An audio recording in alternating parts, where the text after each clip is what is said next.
আপনারা গত 2 দিন বহর করেছেন। এখন দেখেন মৌচাকের জালে যদি ঢিল দেওয়া যায় তাহলে কি হয়? সারা বাংলাদেশে এখন ছাত্র যুবক সকল শ্রেণীর মানুষ আজকে খেপে উঠেছে, জেগে উঠেছে। আপনাদের এই অন্যায় অবিচারের বিরুদ্ধে বাংলাদেশের মানুষ খেপে উঠেছে। আমি আপনাদের বলতে চাই, এনসিপির ভাইরা, জামাত ইসলামের ভাইরা, আমি বিএনপির একজন কর্মী হিসেবে বলতে চাই, এই 3 পার্টি মিলে কিন্তু ফ্যাসিস্টকে আমরা উৎখাত করেছি।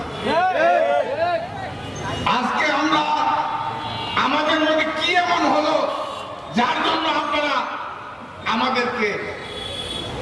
আমাদের নেতাকে, আমাদের দলের নেত্রীকে, আমাদেরকে আপনারা ইনসাল্ট করছেন, তিরস্কার করছেন?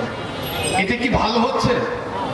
আজকে দেখেন, আজকে কি হলো? গোপালগঞ্জ আপনারা মিটিং করতে গেলেন, গোপালগঞ্জে মিটিং করতে গিয়ে আওয়ামী লীগ, স্বৈরাচার, ফ্যাসিস্ট, নিষিদ্ধ পার্টি, তাদের দ্বারা আপনারা আক্রান্ত হয়েছেন। আমরা এই ঘটনার নিন্দা জানাই। এই ঘটনার সঙ্গে যারা জড়িত তাদেরকে গ্রেফতার করতে হবে। আমরা প্রশাসনকে বলতে চাই, এনসিপির নেতাদেরকে যারা হামলা করেছে, এনসিপির নেতাদেরকে যারা আক্রমণ করেছে, এই ঘটনা আমরা নাটোরের জনগণের পক্ষ থেকে নিন্দা জানাই।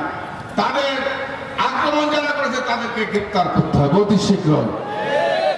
আমরা চাই, এখনো সময় আছে, সাবিনা ইয়াসমিন ছবি বলেছে, এখনো সময় আছে, দয়া করে যেভাবে ফ্যাসিস্ট হাসিনাকে বিদায় করেছে, কারণ গোপালগঞ্জ তার উদাহরণ।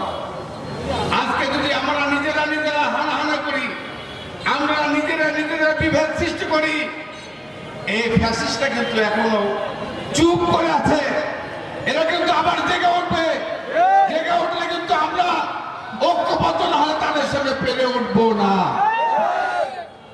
আমি আপনাদের অনুরোধ রাখতে চাই, এখনো সময় আছে।